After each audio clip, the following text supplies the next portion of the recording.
Your CFO fired you in front of the entire department, expecting tears, begging, maybe even a lawsuit, but you stayed silent.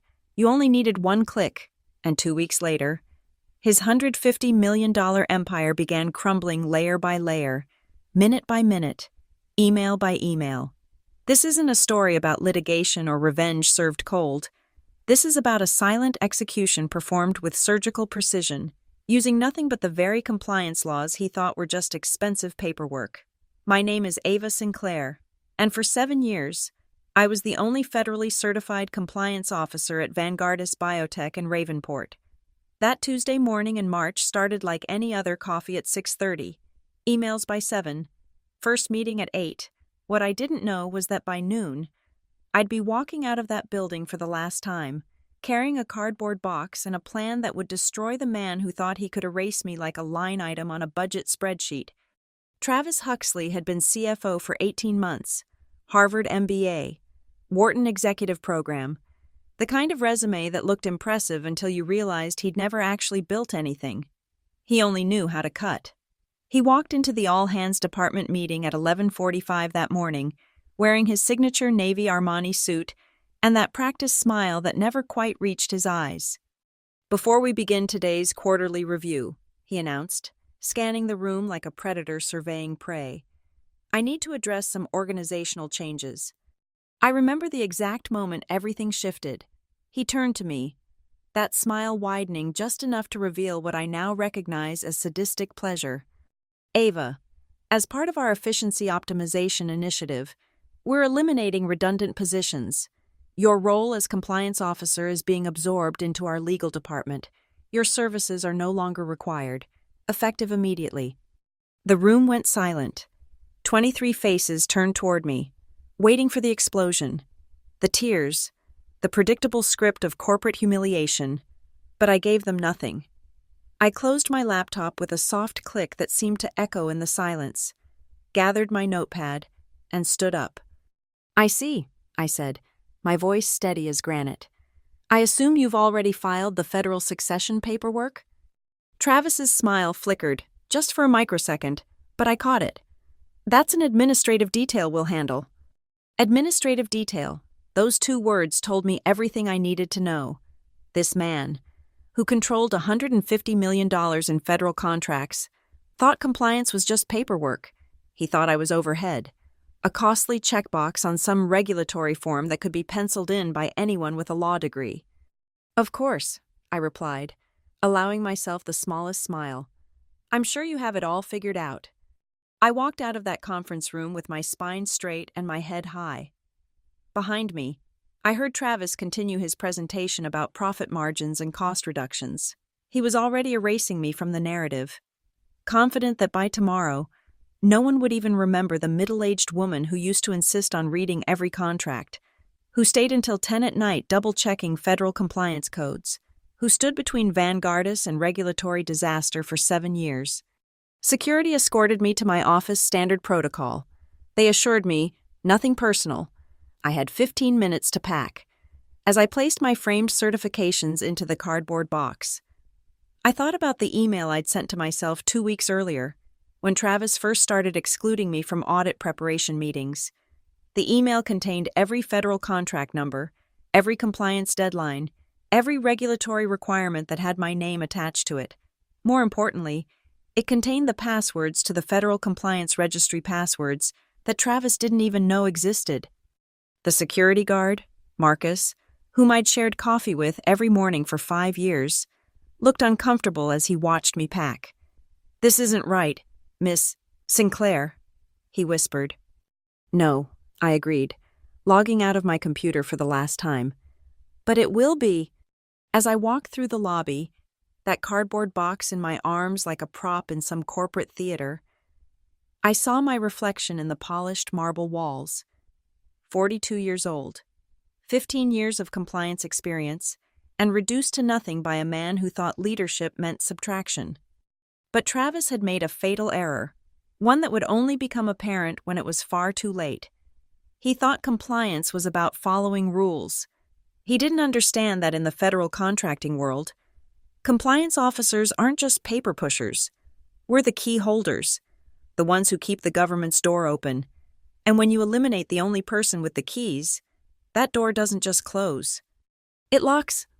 Standing in the parking garage next to my car, I pulled out my phone and opened the Federal Compliance Registry app. My credentials were still active. They wouldn't expire for another 30 days. More than enough time. I typed in the notification, anticipated separation from Vanguardist Biotech, effective date pending. One click, that's all it took. The system would process it within 72 hours, triggering a cascade of automated reviews and holds that Travis couldn't even imagine. By the time he realized what was happening, the entire federal audit apparatus would be descending on Vanguardists like antibodies attacking an infection. I placed the box in my trunk and sat in my car for a moment, looking up at the gleaming tower where I'd spent 7 years protecting a company that discarded me like outdated software. Travis was probably still in that conference room, basking in the approval of executives who thought he was a genius for cutting overhead. Let him enjoy it. His victory would last exactly as long as it took for the first federal notice to arrive. The notification I'd submitted to the Federal Compliance Registry was just the opening move. Sitting in my home office that evening, I mapped out what would happen next with the precision of a chess grandmaster who could see 20 moves ahead. 2 weeks earlier, when Travis started excluding me from the audit preparation meetings, I knew something was coming. The federal audit, a $150 million contract review scheduled for April, was the kind of event that should have had me working 16-hour days. Instead, I was being systematically frozen out. Travis would schedule meetings at times he knew I had mandated compliance calls, then claim I was choosing not to prioritize the audit prep. But Travis's ignorance about federal compliance would be his undoing. He genuinely believed that compliance was just about checking boxes and filing forms. He didn't understand that my name, Ava Sinclair, Federal Compliance Officer Certificate Number 447829, was literally embedded in the contract infrastructure. Every federal agreement Vanguardist had signed in the last 5 years contained a clause requiring a designated, certified compliance officer, not a department, not a team, a specific person with federal credentials. That night, I pulled up the Federal Compliance Registry on my laptop. My Level 3 access was still active. A detail HR wouldn't think to revoke because they didn't even know it existed. Travis had no idea that beyond the basic corporate compliance role, I held federal certifications that took 3 years to obtain and required annual security clearances. You couldn't just hire someone off the street to replace me. The waiting list for certification alone was 8 months. I navigated to the anticipated separation filing I'd submitted from my car. The system had already generated an automatic case number, AS 2024-03-15847. In the notes field, I added a simple observation. Position eliminated without succession planning. No replacement identified. Federal audit scheduled for April 2024. I didn't lie. I didn't exaggerate. I simply stated facts that the automated system would flag as critical compliance failures. The beauty of federal bureaucracy is its predictability. I knew exactly how this would unfold. Within 72 hours, the Federal Research Audit Office would receive an automated alert about a continuity breach at a major contractor. They wouldn't call Vanguardist immediately. That wasn't how the system worked. Instead, they'd open a preliminary review file, generating internal paperwork that would sit quietly for about a week before someone noticed the size of the contracts involved. But I wasn't relying solely on automation. The next morning, I exercised another privilege Travis didn't know I had my position on the Regional Compliance Advisory Board. It was a voluntary role, unpaid, the kind of thing executives like Travis saw as a waste of time. What he didn't understand was that this board included compliance officers from every major federal contractor in the region. We met monthly, shared best practices, and most importantly, we talked. At 9:30 that Wednesday morning, I joined our regular virtual meeting. 7 familiar faces appeared on my screen, including Beth Morrison from Grayford Therapeutics and James Park from Sentinel Defense Systems. "Va?" Beth exclaimed. "We missed you at last week's audit prep symposium. Everything okay at Vanguardis? Actually, I said, keeping my tone professionally neutral, I should mention that I'm no longer with Vanguardis. My position was eliminated yesterday. The silence was immediate and telling. Every person on that call knew what my departure meant for Vanguardis's federal standing. They eliminated the compliance officer position, James asked, his voice incredulous. 3 weeks before a federal audit. Travis Huxley felt it was redundant. I replied simply. I didn't need to say anything else. These were professionals who understood the implications immediately. By the end of that day, 7 different compliance officers would be having casual conversations with their executives about Vanguardis's interesting strategic decision. The corporate whisper network would do more damage than any lawsuit I could file. But the real mastery was in what I did next. I logged into the federal contract database using my still active credentials and pulled up every contract where I was listed as the designated compliance officer. There were 47 active contracts totaling over $93 million. Each one required a formal succession notice within 30 days of a compliance officer change, or the contract would automatically enter review status. Travis probably thought he had 30 days to figure this out. What he didn't know was that I'd already started the clock 2 weeks ago when I filed the first anticipated separation notice. The system was designed to prevent exactly what Travis was trying to do: eliminate a crucial position without proper succession planning. I composed one final action in the system, a request for succession verification on all 47 contracts. This wasn't malicious. It was actually required protocol that I should have done before leaving the building. But by doing it now, after my termination, it would create a temporal paradox in the system. The database would show a compliance officer requesting verification of their own replacement after their position had been eliminated. The federal system hates paradoxes. It would flag this for immediate human review. I closed my laptop and made myself a cup of tea. Outside my window, the city went about its business, oblivious to the small digital bombs I'd just planted in Vanguardis's foundation. Travis was probably in his office right now, reviewing his cost-cutting projections, imagining the praise he'd receive for eliminating my 6-figure salary from the budget. The irony was beautiful in its simplicity. He'd fired me to save maybe $200,000 a year, but by Monday, when the first federal notices arrived, he'd realize he'd just jeopardized $93 million in contracts. And the best part, everything I'd done was completely legal, completely within protocol, and completely irreversible. Thursday morning, 9:15 a.m., the first domino fell. I was having coffee on my patio when my phone buzzed with a text from Sandra Williams, a former colleague still at Vanguardis. FRA just sent a notice. Legal is freaking out. What did you do? I didn't respond. Sandra was fishing. Probably asked by HR to reach out, but I knew exactly what had happened.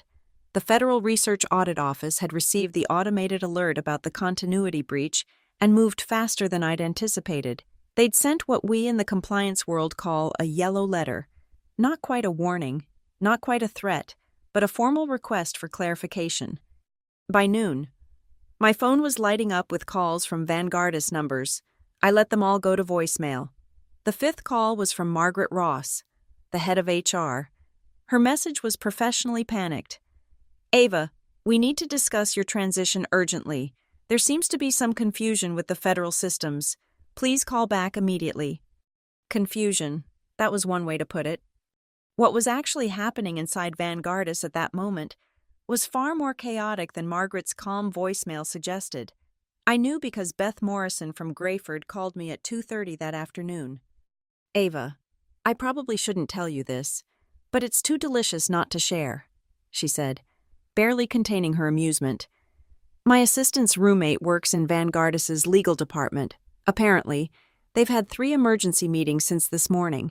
Travis Huxley tried to tell them to just hire a consultant to handle the federal audit, and their general counsel almost had a stroke. I allowed myself a small laugh. Federal law doesn't permit consultants to serve as designated compliance officers for active contracts, which Travis would know if he'd ever actually read the compliance requirements. Beth replied, By the way, I've been authorized to make you an informal offer. Grayford would love to discuss a senior compliance position. Very senior. I appreciate that. Beth, let me think about it. After we hung up, I pulled up my laptop and logged into LinkedIn. Already, 3 recruiters had messaged me. Word travels fast in the compliance community, especially when someone with federal certifications becomes unexpectedly available. But the real fireworks started Friday morning at 7:45. I was reviewing job offers when an unknown number called. The area code was familiar. Washington, D.C. Miss Sinclair. This is Deputy Director Michael Harrison from the Federal Research Audit Office. I'm calling to verify your current employment status with Vanguardis Biotech. Good morning, Deputy Director Harrison. I was terminated from Vanguardis on Tuesday, March 15th. There was a pause. I see. And were you aware that you're listed as the designated compliance officer on 47 active federal contracts? Yes, sir. I submitted the required notifications to the Federal Compliance Registry before my access was terminated. Miss Sinclair, I need to be very clear about something. Did Vanguardis identify a certified replacement before terminating your position? Not to my knowledge, sir. Another pause, longer this time. Thank you. Miss Sinclair, one more question. Would you be available to serve as an independent consultant to help resolve this situation? This was the moment I'd been waiting for. The FRA wasn't just concerned. They were concerned enough to consider bringing me in as an external advisor. That meant they were contemplating serious action. I appreciate the offer, Deputy Director, but I believe that might create a conflict of interest, given the circumstances of my departure. I understand. Thank you for your time, Miss Sinclair. Within an hour of that call, Vanguardis' CEO, Richard Blackstone, tried to call me personally. I recognized his direct line. He left no voicemail. By 3 that afternoon, the situation inside Vanguardis had escalated from panic to crisis. Sandra texted me again. Travis just got pulled into a closed door with the CEO, and the entire board is dialing in. Legal department is working through lunch. What the hell is happening? What was happening was that the FRA had just sent their second letter. This one wasn't yellow, it was orange, one step below red. They were demanding immediate confirmation of a qualified compliance officer, or they would initiate a full audit freeze. In federal contracting terms, this was like having a gun pointed at your head with the safety off. The beautiful irony was that Travis had created an unsolvable problem. Even if they wanted to hire someone immediately, federal certification took months. Even if they could find someone already certified, that person would need security clearance specific to Vanguardis' contracts. Even if they found someone with the right clearances, they'd need to be briefed on 47 different contracts, each with its own requirements and deadlines. Travis had eliminated the one person who could have managed this transition smoothly: me. That evening, I opened a bottle of wine and sat on my patio, watching the sunset. My phone had 37 missed calls from various Vanguardis numbers. The executive team was probably in hour 10 of crisis meetings, trying to figure out how to explain to their investors that they'd just put $93 million in jeopardy to save my salary. But the federal government wasn't done. The compliance system I'd triggered was like an avalanche. Once it started, it gathered its own momentum. Every hour that passed without a designated compliance officer was another violation. Another flag in the system, another reason for the FRA to dig deeper. And Monday was still 2 days away. By then, the orange letter would turn red, and a full audit freeze would be automatic. No human decision required, just the cold, implacable logic of federal bureaucracy executing exactly as designed. Travis had thought he was cutting fat from the budget. Instead, he'd cut an artery. And Vanguardis was bleeding out in real time while he watched helplessly, finally understanding that some positions aren't overhead. They're load-bearing walls. And he'd just knocked one down with a sledgehammer. Monday, 3 o'clock in the afternoon. The emergency board meeting had been going for 4 hours. I knew this because Margaret Ross from HR had broken protocol and called me from her personal cell at lunch. Ava, I'm not supposed to be calling you, but this is insane. The entire board flew in. They've got 3 law firms on conference calls. Travis has been presenting solutions for 2 hours, and every single one has been shot down. I'm sorry to hear that, Margaret. Are you? Her tone was sharp. Because from where I'm sitting, this looks like you knew exactly what would happen. I followed required federal protocols. Margaret, that's what I was hired to do. She sighed. The CEO wants to know if you'd come back. Same position, 20% raise. My position was eliminated. Travis said it was redundant. Ava, please. We're looking at a complete federal freeze in less than 48 hours. I let the silence stretch before responding. Margaret, even if I wanted to return, I can't help you now. Once a compliance officer is terminated and the succession verification fails, there's a mandatory 30-day cooling period before they can be reinstated. Federal Regulation 447.15b. The gasp on the other end told me this was news to her. It would be news to everyone in that boardroom too. At 3:45, I got a text from someone I hadn't heard from in years. David Marsh, a board member who'd always supported my compliance initiatives. His message was simple. Travis just got eviscerated. CEO asked him point blank if he understood federal compliance law before eliminating your position. He couldn't answer. The meeting, I learned later from multiple sources, was a masterclass in corporate blame shifting. The general counsel, Patricia Steinberg, presented a timeline showing she'd never been consulted about my termination. The head of federal contracts revealed he'd sent 3 emails to Travis warning about the upcoming audit. Even the CFO's own deputy, Jennifer Wu, distanced herself, producing documentation showing she'd recommended against the elimination. Travis was alone on his sinking ship. But the real death blow came when Richard Blackstone, the CEO, asked the question that should have been asked 2 weeks ago.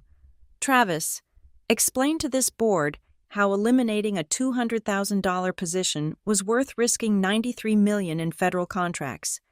Travis's response, according to my sources, was to pull up a PowerPoint about operational efficiency and redundancy elimination. He got 3 slides in before board member Catherine Faulkner, former Secretary of Commerce, stopped him. Mr. Huxley, I don't think you understand. We're not asking for management consultant buzzwords. We're asking if you comprehended that Ms. Sinclair's federal certifications were legally required for our contracts. The legal department can handle compliance. Travis responded. The room apparently went silent for a full 10 seconds before Patricia Steinberg spoke. No, Travis, we cannot. Federal compliance officers require specific certifications that take 3 years to obtain. No one in legal has them. No one in this company has them except Ava Sinclair. At 4:30, my phone rang. It was Richard Blackstone himself. Ava, I'm going to be direct. We need you. The company needs you. I'm prepared to offer you a 30% raise, a formal apology, and Travis Huxley's resignation. Richard, I appreciate the call, but as I explained to Margaret, federal regulations prevent me from returning for 30 days after termination. There has to be something we can do. You could have not fired me 3 weeks before a federal audit. The silence on his end was heavy. Finally, he spoke. Travis made this decision unilaterally. I want you to know that. Richard, Travis couldn't unilaterally order coffee. Someone signed off on this. Someone in HR processed it. Someone in legal should have flagged it. The entire system failed, not just Travis. What do you want, Ava? It was the question I'd been waiting for. Not because I planned to negotiate, but because I wanted them to understand the position they'd put themselves in. Richard, this isn't about what I want. The Federal Research Audit Office has initiated an automatic review process. Even if I could come back tomorrow, the damage is done. You've been flagged as a high-risk contractor. That classification takes 18 months to clear, minimum. 18 months. If you're lucky, if the April audit goes badly without a compliance officer, it could be permanent. Another long silence. Travis is finished here. You know that, right? That's your business, Richard. Would you consider consulting help us transition? I've been advised by counsel that any involvement with Vanguardist during the federal review could be seen as attempting to circumvent regulations. It was a lie. I hadn't spoken to any lawyer, but Richard didn't need to know that. At 5:15, Travis Huxley was escorted from the building. Jennifer Wu sent me a discreet message. Security just walked him out, box and everything, poetic justice. I didn't reply, but I thought about my own walk of shame just 6 days earlier. The difference was, I left with my reputation intact and my future wide open. Travis left with his career in ruins and his name about to become a cautionary tale in every business school case study about compliance failures. That evening, the financial press picked up the story.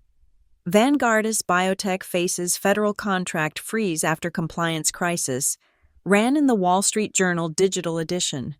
Travis Huxley was named specifically as the executive responsible for the strategic miscalculation. By the end of the day, Vanguardist's stock had dropped 12% in after-hours trading. The board announced an emergency restructuring of the executive team, and somewhere in his undoubtedly expensive apartment, Travis Huxley was learning what I'd known all along. In the federal contracting world, compliance officers aren't overhead. We're the ones keeping the lights on. Tuesday morning. My phone rang at 8 sharp. Beth Morrison from Grayford Therapeutics. Ava, I'm calling with a formal offer. Senior Vice President of Federal Compliance. Your salary requirement plus 40%, full benefits, and a signing bonus that should make you forget Travis Huxley ever existed. That's generous, Beth. It's strategic. Every federal contractor in the region just watched Vanguardist implode because they didn't value their compliance officer. My CEO wants to make a statement that Grayford does things differently. I was reviewing Beth's written offer when another call came through. Sentinel Defense Systems, then Meridian Pharmaceuticals. By noon, I had 6 formal offers, each more lucrative than the last. My termination from Vanguardist had transformed me from an invisible bureaucrat into the most sought-after compliance expert on the East Coast. The irony wasn't lost on me.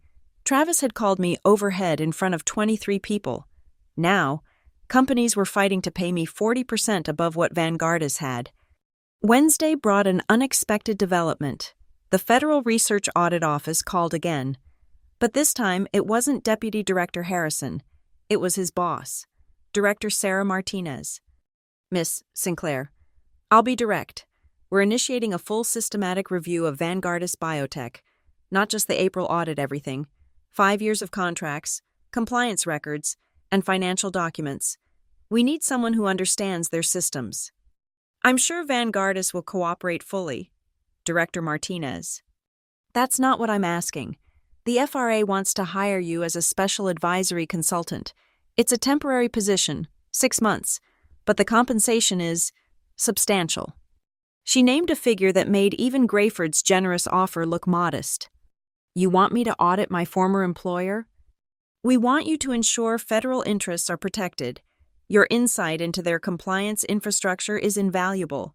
Plus, frankly, your situation has raised red flags about how other contractors might be treating their compliance officers. It was perfect. Not only would I be making more money than Travis ever dreamed of cutting from the budget, but I'd be the one overseeing the investigation into Vanguardist's compliance failures. Every document would pass through my hands. Every violation would be cataloged by me. I'll need 24 hours to consider. Director Martinez. Of course, but Ava, this offer won't wait long. We're moving fast on this. That afternoon, something delicious happened. Travis Huxley updated his LinkedIn profile, seeking new opportunities in financial leadership and operational excellence. Within hours, screenshots were circulating in private compliance groups with laughing emojis and comments like, maybe he should optimize his resume first. But the real power shift became clear Thursday morning when Richard Blackstone called again. Ava, I heard the FRA approached you about a consulting position. News traveled fast in the federal contracting world. I couldn't comment on that, Richard. If you take it, you'll be investigating us. If I take it, I'll be ensuring federal compliance standards are maintained. He sighed. We've hired Thompson Advisory to manage our compliance transition. They're bringing in a team of 5 people to do what you did alone. 5 people at Thompson rates that must be costing a fortune. $700,000 for 6 months, minimum. I did the math quickly. They were now paying 3.5 times my annual salary to replace me for just 6 months. And that didn't include the cost of the frozen contracts, the legal fees, or the stock price collapse. Richard, can I ask you something? When Travis presented the idea of eliminating my position, what was the projected annual savings? $190,000. And what's this crisis costing Vanguardist so far? A long pause. Between the emergency consultants, legal fees, frozen contracts, and market value loss. Conservative estimate is $18 million and climbing. $18 million. Travis had cost the company $18 million to save $190,000. Did anyone challenge Travis's decision, I asked. Jennifer Wu raised concerns. She was overruled. By whom? By me. Richard admitted. I trusted Travis's judgment. He said you were redundant, that compliance was just expensive paperwork. I didn't question it. There it was. The CEO himself had signed off on my termination without understanding what I actually did. The entire executive team had nodded along while Travis dismantled a critical safeguard because none of them bothered to understand federal compliance. Friday morning, I accepted the FRA position. 6 months as a special advisory consultant, investigating federal compliance failures at major contractors, starting with Vanguardist Biotech. The salary was more than I'd made in 2 years at Vanguardist, and it came with something even more valuable: authority. I would have full access to Vanguardist's records, emails, and internal communications, every decision Travis had made, every corner he'd cut, every time he'd dismissed compliance as overhead. It would all be under my microscope. That afternoon, the FRA issued a press release announcing my appointment. They included my full credentials, my experience, and pointedly noted that I was formerly the sole certified compliance officer at Vanguardist Biotech until the position was eliminated in March 2024. My phone exploded with messages, former colleagues congratulating me, journalists wanting interviews, other compliance officers sharing their own stories of being undervalued and dismissed. But the best message came from Jennifer Wu Ava. You need to know that when the press release hit, Richard had to leave the building. The board is furious.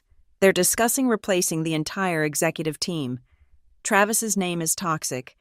3 other companies have already announced they won't hire him.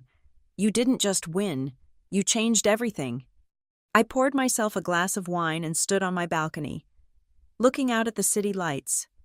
Somewhere out there, Travis Huxley was discovering that his Harvard MBA and Wharton credentials meant nothing when weighed against a catastrophic failure of judgment. He'd probably never work in federal contracting again. As for me, I'd gone from being eliminated overhead to the most powerful compliance officer on the East Coast in exactly 10 days. Travis had been right about one thing. I wasn't an asset to Vanguardist.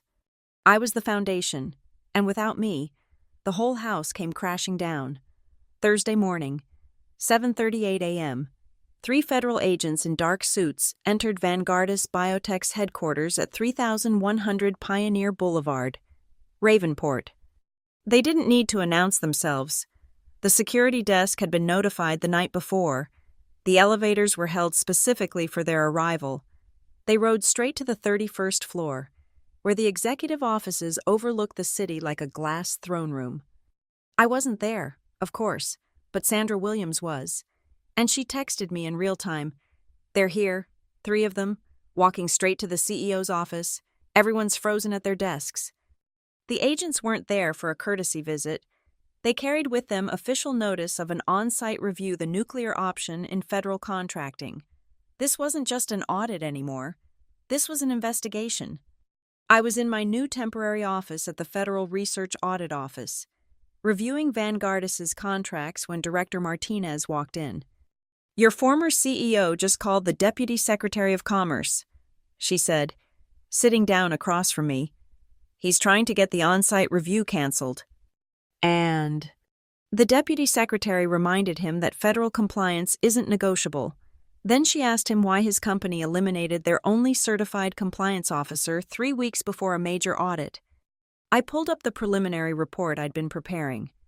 Director, I found 17 contracts with immediate compliance failures. All of them were supposed to be reviewed by a certified officer monthly. They haven't been reviewed since my termination. Martinez looked at the screen, her expression hardening. 17, that's not just negligence. That's systematic failure.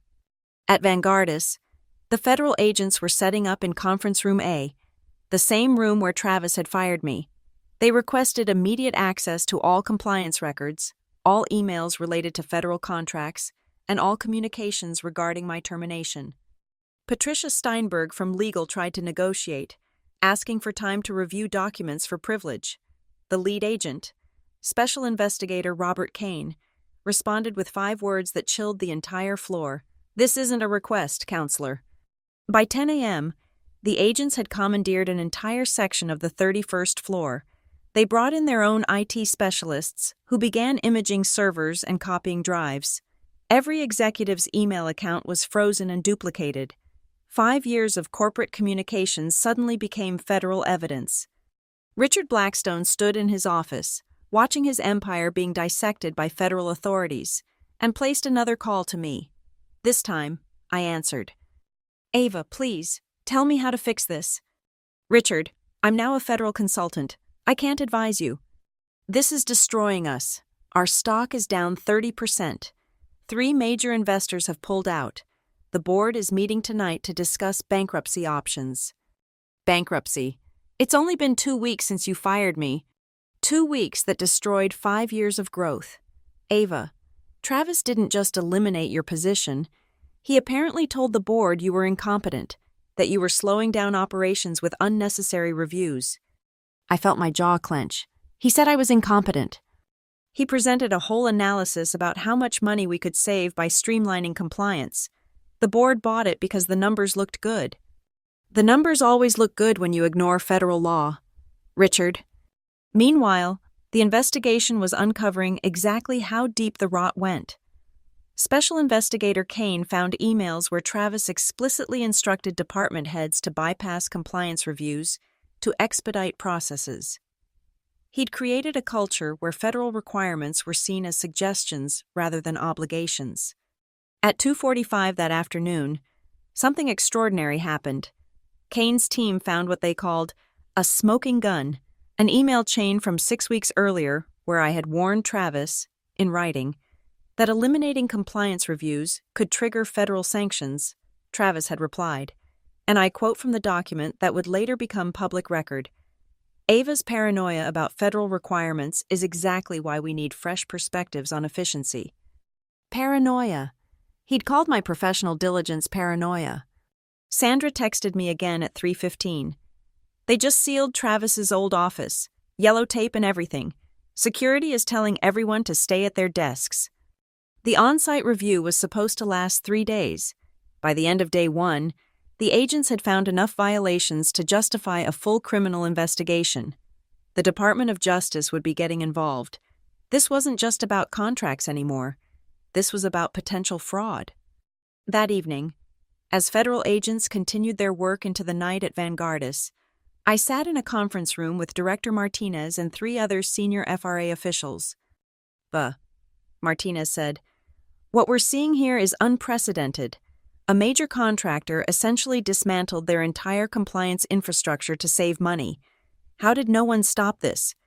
"They believe Travis," I replied simply. He had an MBA from Harvard, talked about optimization and efficiency, showed them spreadsheets that promised millions in savings. No one wanted to be the person who stood in the way of progress. Except you. And look where that got me. Deputy Director Harrison leaned forward. "Your documentation is impeccable. Ava, every warning you sent, every compliance report you filed, it's all here. You created a perfect record of your attempts to protect federal interests." I had, though not intentionally. I'd simply done my job the way I always had, thoroughly, completely, and with extensive documentation.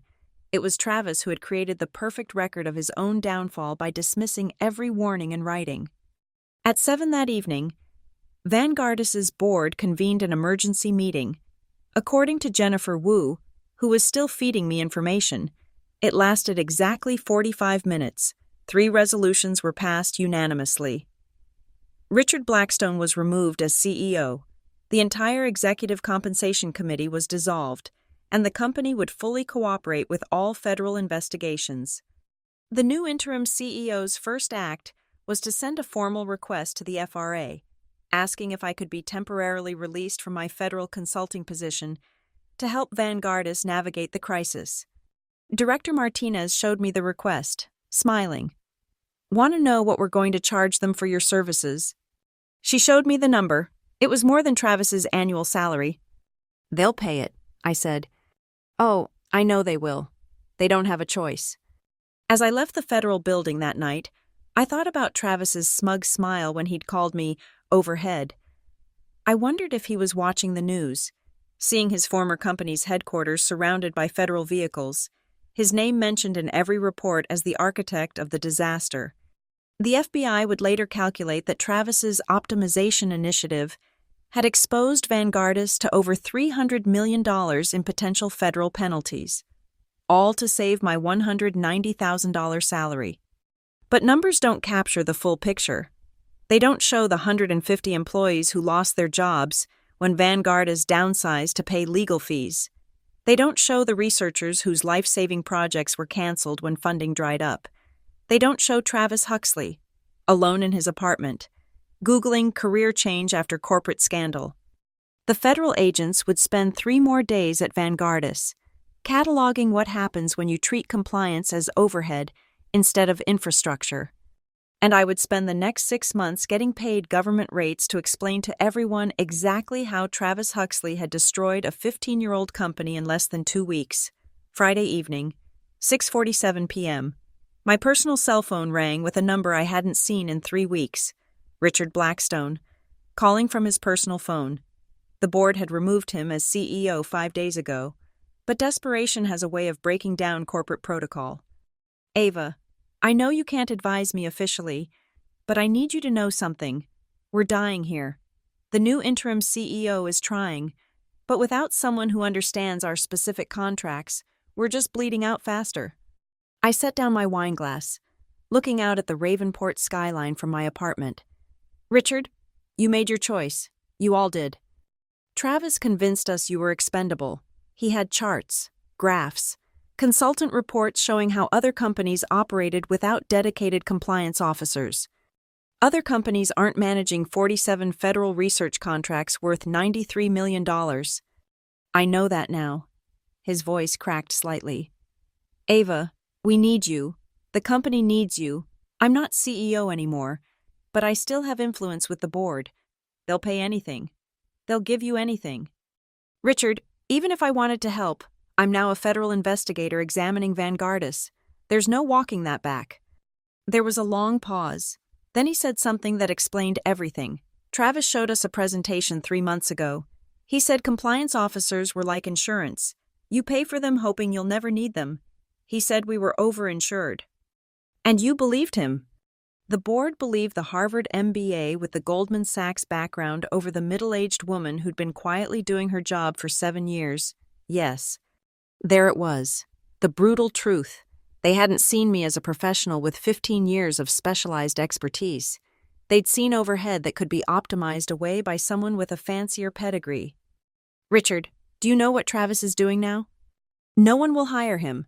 His name is toxic in the industry. Last I heard, he was trying to rebrand himself as an independent consultant." I almost laughed. Travis Huxley, who destroyed a company by eliminating its compliance infrastructure, was now trying to sell himself as a consultant. The irony was perfect. Saturday morning brought another development. The Wall Street Journal ran a feature story. The $190,000 decision that cost hundreds of millions. They'd gotten hold of internal documents, including the email where Travis called my federal compliance concerns paranoia. The article included a photograph of Travis from his LinkedIn profile, all confident smiles and expensive suits, next to a simple fact: Huxley's decision to eliminate the compliance officer position has resulted in estimated losses of $340 million and counting.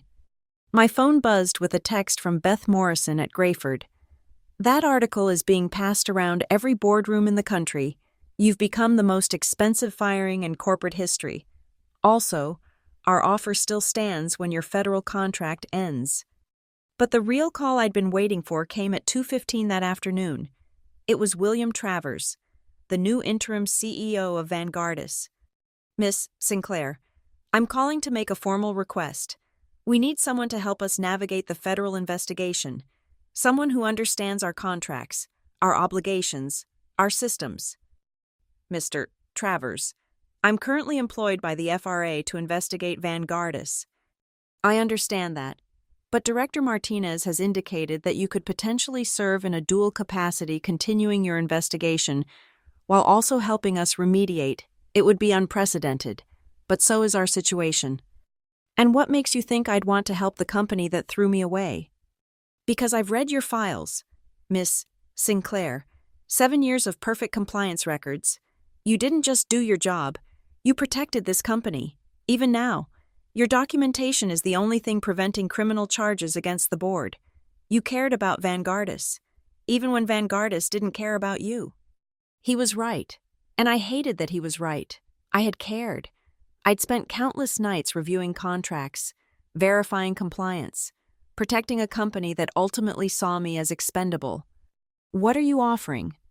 $1 million for 6 months of remediation work, full authority over all compliance decisions, direct report to the board, not through any executive filter, and something else, a formal, public apology from Vanguardis, acknowledging that your termination was a catastrophic error in judgment. A public apology. That was unexpected. I'll need to discuss this with Director Martinez. Of course, but Ava, we're desperate. The federal freeze is costing us $2 million a day. Our researchers can't access funding. Our contracts are in limbo. We have 48 hours before we start missing federal deadlines that will trigger automatic terminations. After I hung up, I called Director Martinez. They want me to play both sides. I said, I know. Travers called me first. Ava, this is your decision. But I'll tell you what I told him. If you help them while investigating them, everything has to be transparent, every communication documented, every decision reviewed.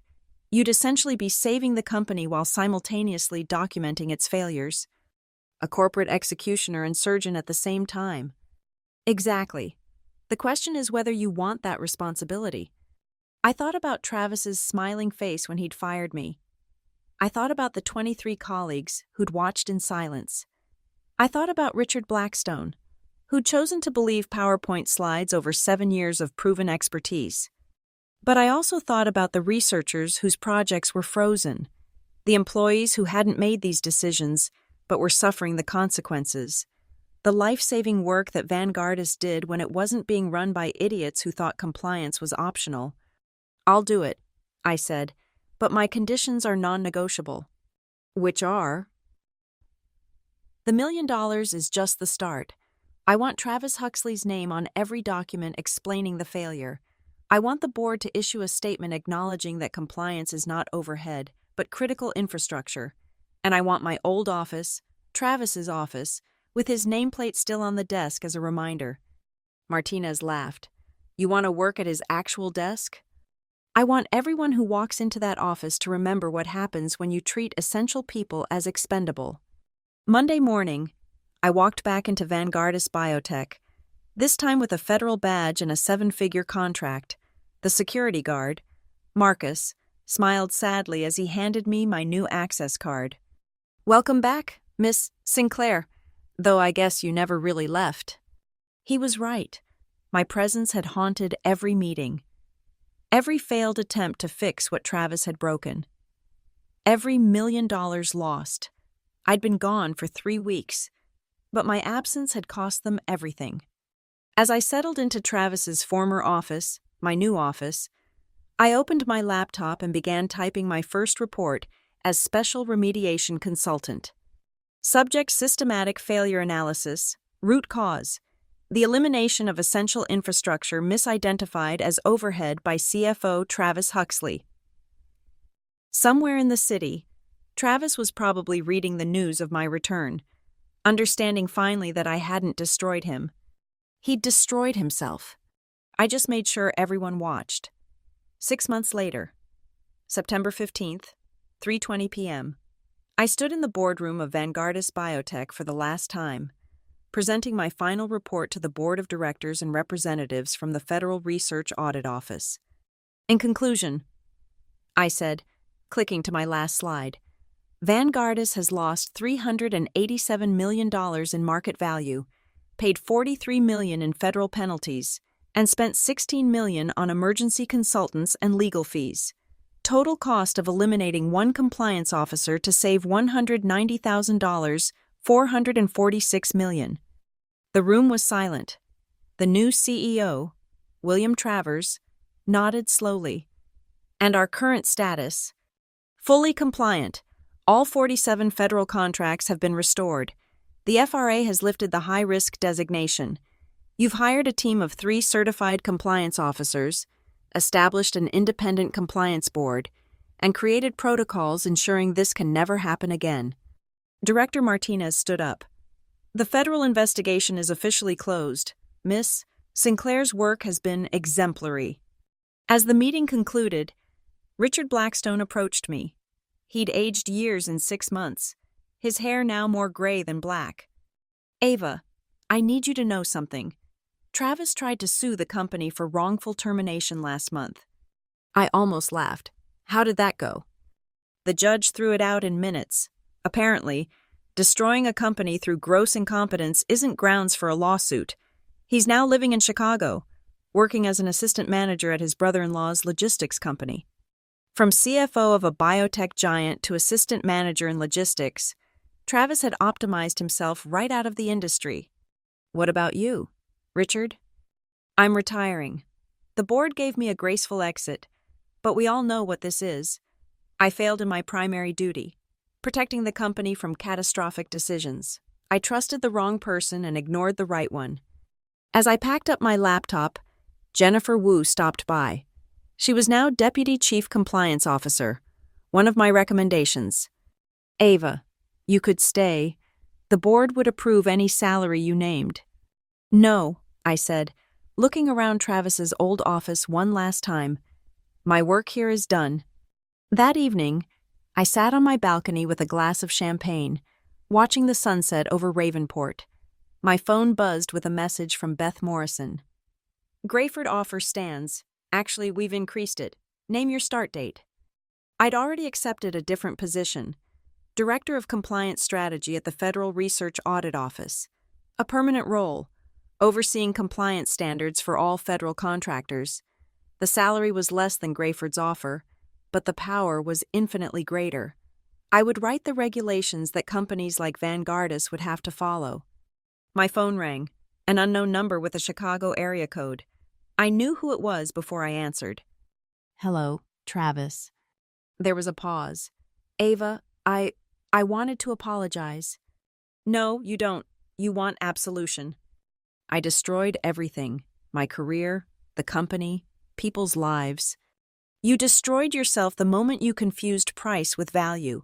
You thought because my salary could be eliminated, my function could too.